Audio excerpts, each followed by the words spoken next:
mostrar mais com detalhes mais para frente aqui na CNN.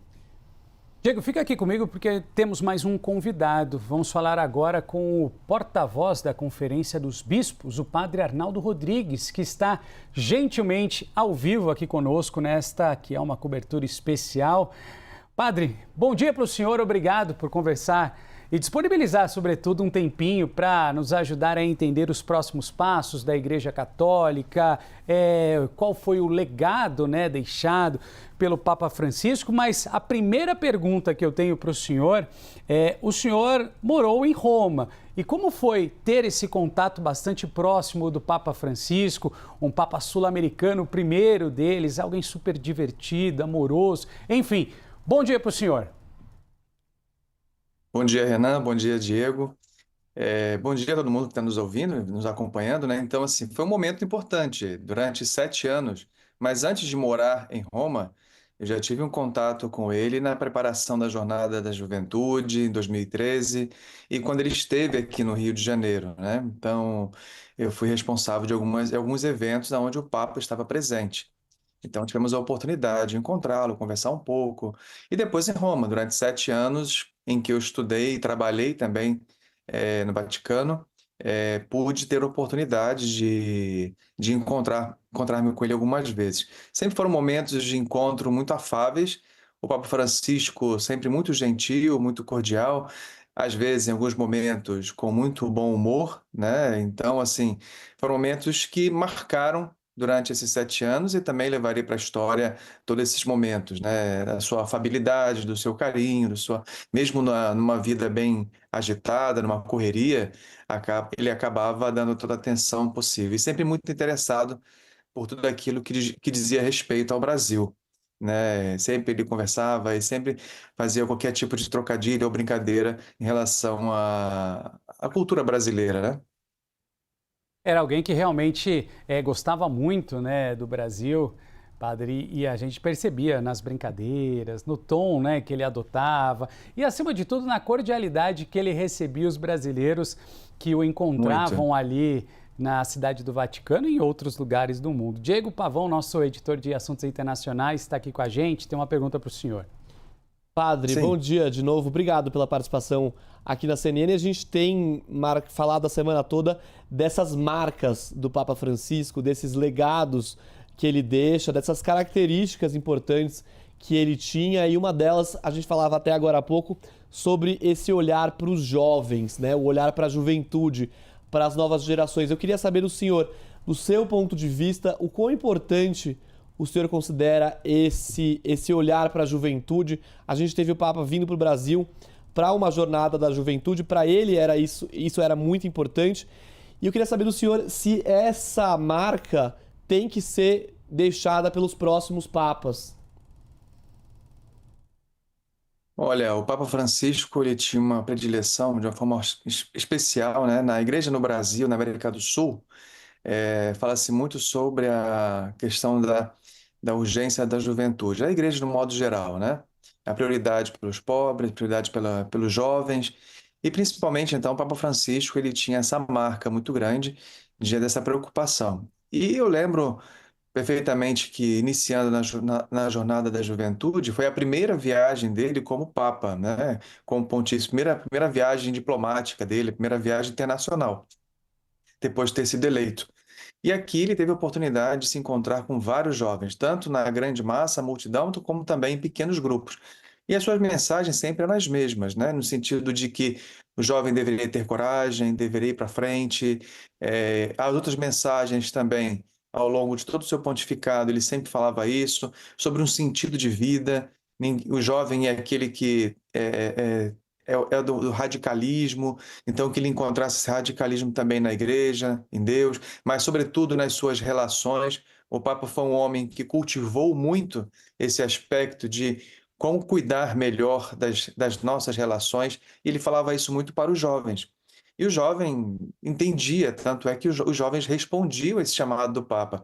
Nas Jornadas Mundiais da Juventude que ele participou, nos encontros com jovens, encontros com universitários, os jovens sempre respondiam esse chamado do Papa porque encontravam nele também essa autoridade moral, esse radicalismo também da própria vida. Então, assim, eu creio que não só isso, mas obviamente que os jovens vão levar, hoje depois adultos, depois outros mais jovens também, que puderam viver esse momento, vão levar isso para a própria vida, e o próximo Papa que vier também vai dar uma continuidade também a tudo isso, essa preocupação com a juventude, o cuidado com a juventude. Se nós recordarmos lá, João Paulo II também, o criador da Jornada Mundial da Juventude, ele também sempre pensava isso, Bento XVI, e o Papa Francisco ainda mais uma forma dessa forma latina de ser, né, que nós conhecemos bem do toque, do abraço, do olhar, etc., expressou bastante isso. Então, eu creio que o próximo Papa que vier vai ter isso em muita consideração, porque nós temos no mundo um público muito jovem, né? Temos um grande grupo de jovens que estão sedentos diante de tantos desafios. O Papa até citou a questão da inteligência artificial, que é um deles, diante de tantos desafios, precisam realmente encontrar nessas pessoas, como o Papa Francisco, uma certa autoridade para seguir também seus ensinamentos e as suas reflexões. Padre Arnaldo, aproveitando que o senhor disse a respeito dos jovens, estava aqui nos explicando dos desafios, sobretudo, e aí eu te pergunto, qual será o maior ou quais serão os maiores desafios a serem seguidos e perseguidos pelo próximo Papa, né? A gente sabe que passamos por 12 anos de um Papa Francisco extremamente reformador na Igreja Católica internamente e, sobretudo, impactando externamente a Igreja Católica, mas quais serão os desafios que enfrentados pelo próximo Papa? Veja, eu acredito que existem muitos desafios e ainda outros vão surgir ao longo do próximo pontificado, né? Então, a cada tempo nós temos desafios diferentes. Mas eu creio que assim, os desafios mais importantes que o Papa vai enfrentar são os conflitos que nós vemos em todo o mundo, né? As guerras, são mais de 100 pontos de conflitos em todo quanto é lugar do mundo, além dos lugares de extrema violência. Outro ponto importante ainda é a pobreza, que certamente o Papa vai ter uma atenção, sempre tiver uma atenção muito grande em relação a isso, né? Um outro conflito, é o que eu creio, seja a imigração, né, e também as questões ambientais. São pontos importantes que foram muito latentes dentro do pontificado do Papa Francisco. Certamente o próximo Papa é, dará continuidade também a essa preocupação, esse cuidado, essa atenção. E recentemente, nos últimos 2 anos, o Papa Francisco ressaltava bastante essa questão da ética dentro dos ambientes tecnológicos, né? A manipulação, a utilização ética correta, eh, o uso da inteligência artificial. Então, são desafios que normalmente os papas eles abordam aqueles que envolvem a sociedade atual, naquele momento, né? Então, nós costumamos dizer que para cada época tem um papa específico, Deus ilumina um papa específico para aquela época, para aqueles desafios que não só a igreja, né? Nós não podemos esquecer que a igreja está inserida dentro de um contexto, de uma realidade concreta. Então, uma humanidade, uma sociedade. Então, nós acreditamos que para cada época do mundo, da sociedade, tem um papa que vai responder, ou não só responder, mas vai colaborar nessa reflexão com toda a humanidade.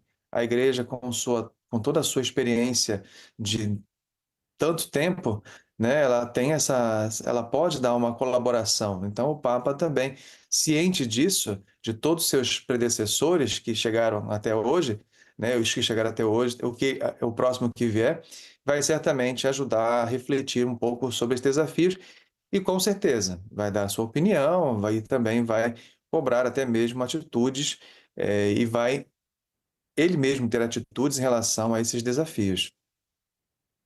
Padre, agora há pouco a gente falava com um especialista em relações internacionais sobre esses embates que às vezes o Papa Francisco tinha com alguns líderes internacionais, a exemplo da administração Donald Trump lá nos Estados Unidos sobre a questão migratória. Ele falava pra gente sobre como ele percebia o peso daquilo dentro das relações internacionais.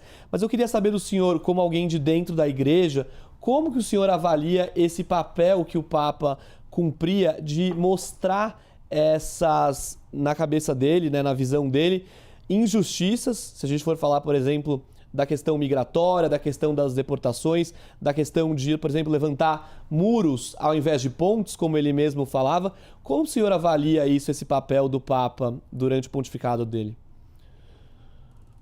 Bom, aqui nós temos que levar em consideração um ponto muito importante. O Papa ele não é somente um líder religioso, ele é um chefe de Estado, né? Então, como chefe de Estado, ele tem ciência dos seus pronunciamentos, tem ciência também do seu papel importante dentro da diplomacia, dos relacionamentos entre os estados, entre as instituições.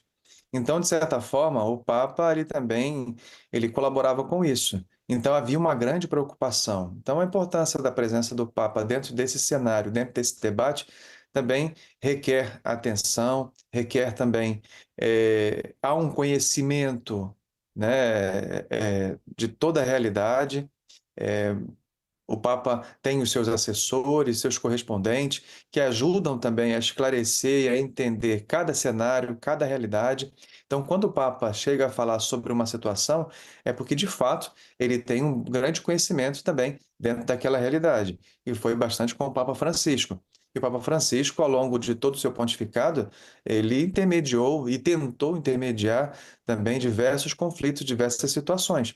E dentro dessa relação, o Papa sempre tentou, de forma cordial, de forma muito diplomática, realizar todas essas tratativas para que se resolvesse, ou pelo menos se tomasse algum tipo de procedimento em andamento em relação a algumas situações específicas. Vamos relembrar, por exemplo, Estados Unidos e Cuba, que o Papa ajudou a intermediar, outras situações que o Papa também se ofereceu para poder colaborar no diálogo.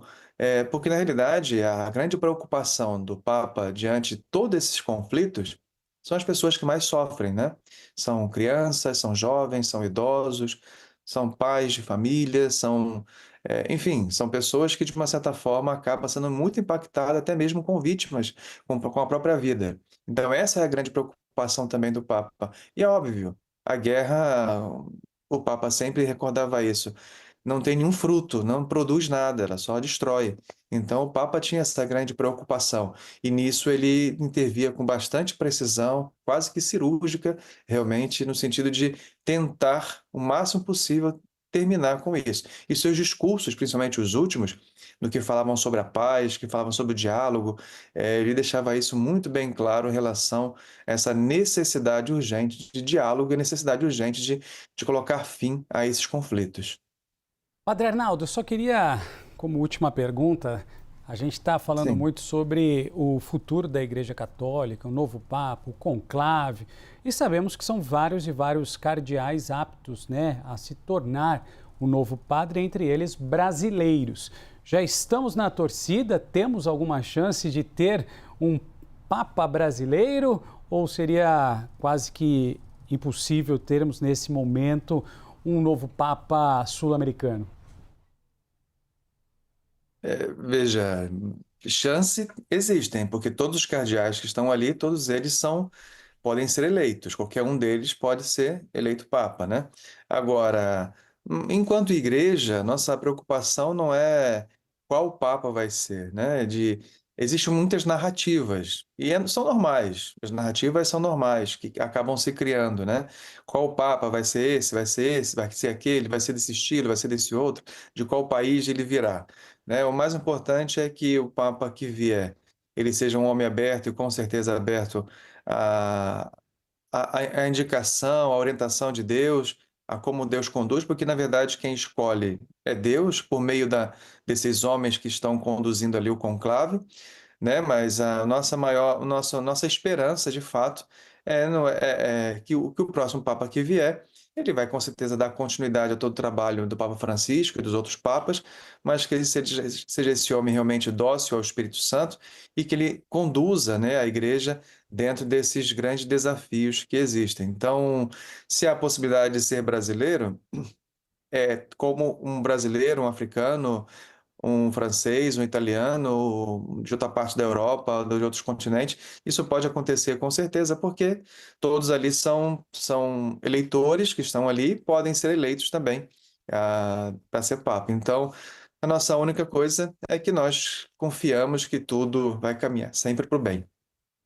Conversamos com o padre Arnaldo Rodrigues, que é porta-voz da Conferência dos Bispos.